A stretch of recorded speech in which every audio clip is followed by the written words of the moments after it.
बच्चों good morning. Morning sir. आज हम 8वीं क्लास का अध्याय 2 चैप्टर नंबर 2 एक चर वाले रैखिक समीकरण इसको करेंगे।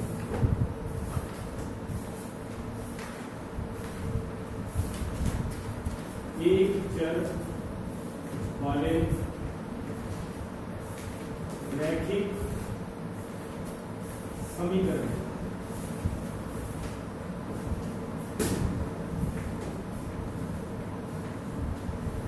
सबसे पहले हमें ये मालूम होना चाहिए कि चर क्या होता है, तो हम चर के बारे में जानेंगे। चर वह राशि जिसका मान बदलता रहता है उसे चर कहते हैं। वह राशि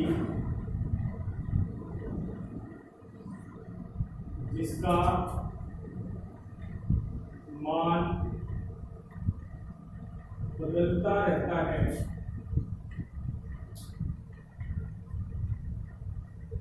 उसे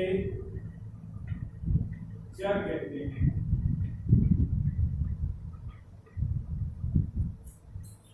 गणित में बहुत सारी राशियां ऐसी हैं जिसमें जिसका मान बार बार बदलता रहेगा, उसका मान स्थिर नहीं है। ऐसी राशि को हम क्या कहेंगे? चर कहेंगे। चर को दर्शाने के लिए हम अंग्रेजी के अक्षरों का प्रयोग करते हैं।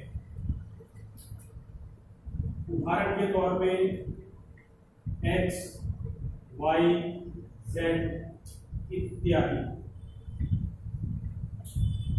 इसका मतलब अगर कहीं पर भी हमें अंग्रेजी के अक्षर x, y, z ये नजर आए तो आप समझ जाएं कि ये किसकी बात हो रही है? चर की। इनका मान स्थिर नहीं है, इनका मान बदलता रहता है। यूं कहें, कुछ सवाल में इनका मान कुछ होगा, किसी का मान 5 हो सकता है, x का मान, किसी सवाल में x का मान 6 मिलेगा, किसी सवाल में x का मान 7 मिलेगा। यानी इनका मान बदलता रहेगा, इसीलिए इन्हें क्या बोलते हैं? चर। आपने एक बात और ध्यान की होगी, गाय चरती है, उसके लिए शब्द प्रयोग किया गया चरती है, ना कि प्रयोग किया गया चलती है। चर नहीं प्रयोग किया गया, क्या प्रयोग किया गया? चर। क्योंकि गाय में आपने एक विशेष बात देखी होगी कि गाय जब तक घास इकट्ठा करती रहती है तब तक वो चलती रहती है, वो एक जगह स्थिर नहीं होती। इसीलिए उसके लिए शब्द प्रयोग क्या करते हैं? चरना, ना कि प्रयोग करते हैं चलना। तो चर का मतलब अब आप बच्चों को अच्छे से समझ में आ गया होगा कि चर का मतलब वह राशि जिसका मान स्थिर नहीं है, जिसका मान बदलता रहता है नहीं बात? और चर के लिए हम किनका प्रयोग करते हैं दर्शाने के लिए? x, y, z अंग्रेजी के अक्षरों का प्रयोग करते हैं चर को दर्शाने के लिए। अब बात आती है समीकरण। समीकरण क्या होती है? समीकरण की मोटी पहचान ये है, अगर आपको बराबर का निशान मिल जाए और बराबर के दोनों तरफ कोई ना कोई राशि हो, देखो बराबर के इस तरफ 0 है और बराबर के इस तरफ 5x जमा 2, बराबर के दोनों तरफ कोई ना कोई राशि है। नंबर तीसरी बात, कम से कम एक चर जरूर होना चाहिए। क्या है यहां पर एक चर? अगर ये 3 बातें पूरी होगी तो आप समझ जाएं वो क्या है? समीकरण। क्या है वो बेटे? समीकरण।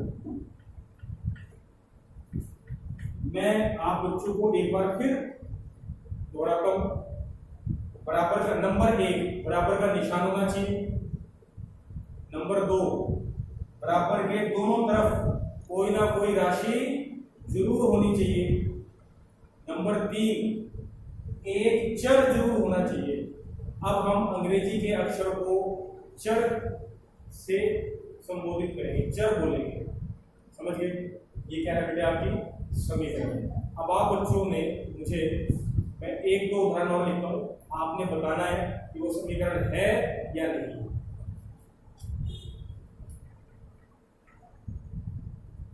क्या ये समीकरण है? जी सर।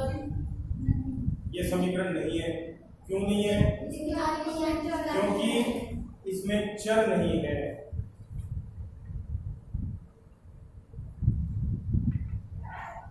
क्या ये समीकरण है? बिल्कुल। इसमें तीनों शर्तें पूरी हो रही है। बराबर का निशान है, बराबर के दोनों तरफ कोई ना कोई राशि है और एक चर भी मौजूद है, इसीलिए हम इसे क्या कहेंगे? ये समीकरण है। अब बात आती है कि समीकरण को रैखिक कब बोला जाता है? समीकरण को रैखिक कब बोला जाता है? तो ध्यान दें, इस समीकरण में जो भी चर मौजूद है उसी के कारण इसको रैखिक बोला जाता है। कैसे? यहां पर जो चर का काम कौन कर रहा है? कौन कर रहा है चर का काम? x। x की कोई शक्ति नजर आ रही है? अगर कभी किसी की कोई शक्ति नहीं लिखी हुई तो ये मान लिया जाता है कि उसकी शक्ति कितनी है? 1। जैसे यहां पर 4 है, इसकी कोई शक्ति है? कोई शक्ति नहीं लिखी तो ये मान लिया जाएगा इसकी शक्ति कितनी है? 1। अगर किसी संख्या की कोई शक्ति नहीं दिखाई गई है तो उसकी शक्ति कितनी मानी जाती है? 1 मानी जाती है। तो यहाँ पर जो चर मौजूद है x, उसकी शक्ति कितनी है? अगर हमारे पास जो चर मौजूद है उसकी शक्ति 1 है तो फिर हम उस समीकरण को क्या बोलते हैं? रैखिक समीकरण। जिस समीकरण में चर की शक्ति 1 होगी वो समीकरण क्या कहलाती है? रैखिक समीकरण। अब मैं रैखिक समीकरण की परिभाषा लिखूंगा।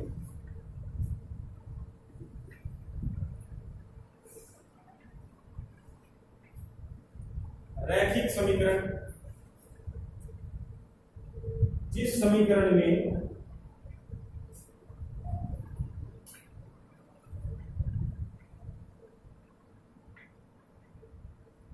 चर की शक्ति 1 होती है,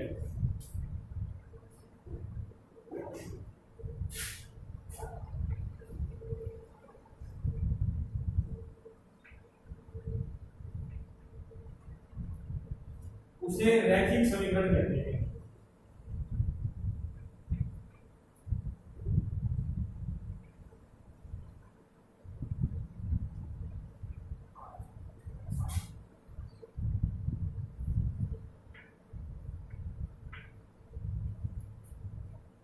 इसका उदाहरण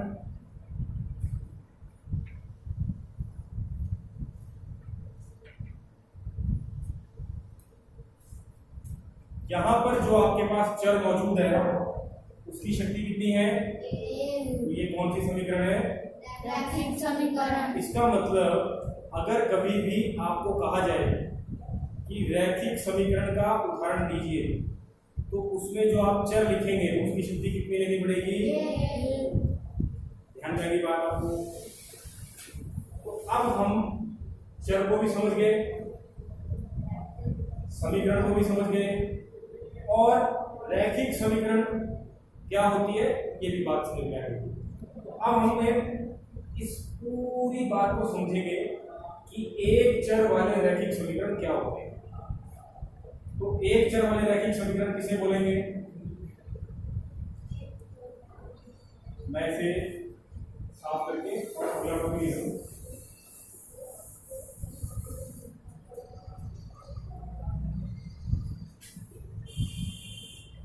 चार एक्स जमा 5 बराबर 0।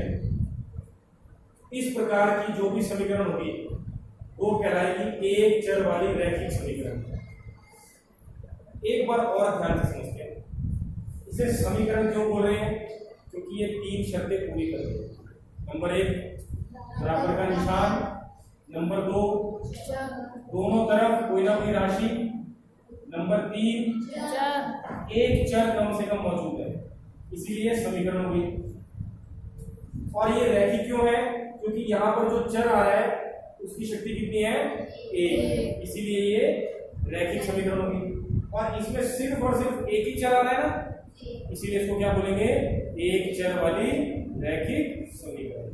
अब जरा ध्यान करिए, 7x2 = 9 बराबर 0, क्या ये एक चर वाली रैखिक समीकरण हो सकती है? नहीं बिल्कुल नहीं, क्योंकि यहाँ पर चर की शक्ति कितनी है? 2, इसीलिए एक चर वाली रैखिक समीकरण नहीं है। ध्यान रहे, एक चर वाली रैखिक समीकरण कौन है? एक चर वाली रैखिक समीकरण वो मानी जाएगी जिसमें चर की शक्ति कितनी है? ये रैखिक समीकरण नहीं है। ठीक है, तो आप बच्चों को एक चर वाली रैखिक समीकरण की पहचान आ गई है। अब आप पहचान सकते हैं कि एक चर वाली रैखिक समीकरण कौन सी होगी। ठीक है, अब हमें एक चर वाली रैखिक समीकरण को हल करना भी आना चाहिए। अब हम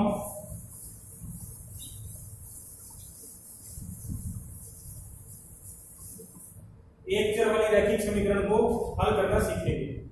ठीक है,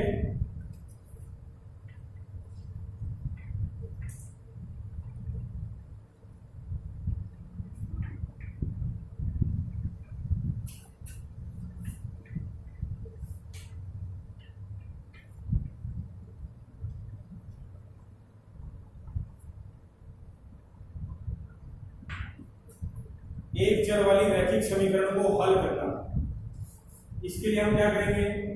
एक x - 2 = 0। पहली बात, क्या ये एक चर वाली रैखिक समीकरण है? बिल्कुल, एक चर है और उसकी शक्ति 1 है, इसीलिए ये रैखिक समीकरण, एक चर वाली रैखिक समीकरण। इसे हल करने का मतलब होता है यहां पर जो चर मौजूद है उसका मान ज्ञात करना। तो हम किसका मान ज्ञात करेंगे? x का, चर का। यहाँ चर कौन है? अब ध्यान दें, जिसका मान ज्ञात करना है उसको 3 बातें पूरी करनी है। उसके लिए हम यहाँ पर किसका मान ज्ञात कर रहे हैं? x का। नंबर 1, x का मान ज्ञात कर रहे हैं। सबसे पहले, क्या वो पॉजिटिव है? ये कैसे पता चलेगा? उसके आगे चिन्ह देखिए, प्लस का है। अगर कोई चिन्ह नहीं है तो भी वो संख्या किसकी मानी जाएगी? प्लस की। इसका मतलब जिसका मान ज्ञात कर रहे हैं वो पॉजिटिव है। पहली शर्त पूरी होगी। दूसरी शर्त, वो अकेला होना चाहिए। क्या अकेला है? अकेले होने का मतलब बराबर के एक तरफ x के अलावा कोई और नहीं होना चाहिए। क्या ऐसा है यहाँ पर? तो यहाँ पर ऐसा नहीं है, x के साथ अभी -2 भी है। तो ये x तब तक अकेला नहीं होगा जब तक ये -2 यहाँ पर है, इसीलिए -2 को हम बराबर के उस तरफ लेकर जाएंगे। ध्यान रहे, बराबर के उस तरफ कौन मौजूद है? 0। 0 की खास बात क्या है? यहाँ पर अगर बराबर के एक तरफ कोई भी संख्या या कोई राशि मौजूद नहीं है तो वहां पर हमें क्या लिखना पड़ता है? 0।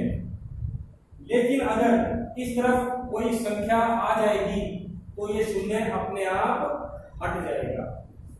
कैसे? ये -2 उधर जाएगा तो इसके चिन्ह बदल जाएंगे। -2 उधर जाएगा, क्या हो जाएगा? +2। और शुरू में प्लस दिखाने की जरूरत नहीं है। अब इधर क्या रहेगा? सिर्फ। तो हमने x का मान ज्ञात कर लिया है। x का मान कितना गया है? बराबर 2। अब एक और उदाहरण लेते हैं। 2x = 3 = 0। ये फिर हमने क्या लिखी है? एक चर वाली रैखिक समीकरण। यहां पर भी हम किसका मान ज्ञात करेंगे? x का। जिसका मान ज्ञात करना है वो पॉजिटिव होना चाहिए। तो इसके आगे देखिए कोई चीज नहीं है, इसका मतलब ये क्या है, प्लस का यानी पॉजिटिव, यानी पहली शर्त पूरी होगी, x का मान क्या हो गया, पॉजिटिव। दूसरी शर्त, क्या x अकेला है, जी नहीं, एक तो उसके साथ जमा के 3 है और एक x के साथ कौन है, 2, और वो किसमें है, गुणा में।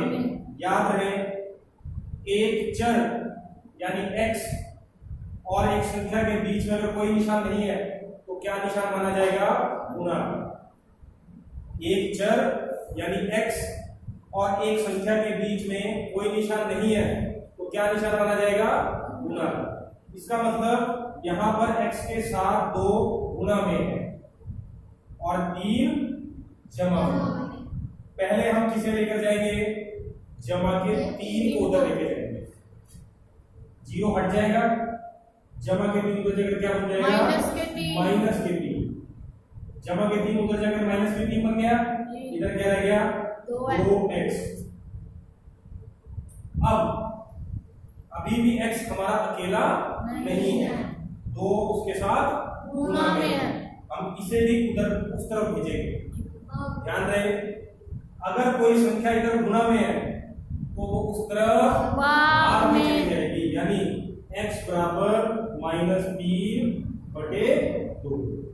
क्या अब x अकेला हो गया जी, पॉजिटिव तो पहले ही था, तो इसका मतलब हमने x का मान ज्ञात कर दिया है। मुझे उम्मीद है बच्चों आपको ये दोनों प्रश्न समझ में आ गए होंगे। जी सर। अब मैं आपको कुछ सवाल हल करने के लिए दूंगा, आपने इसी तरीके से उसको हल करना, ठीक है।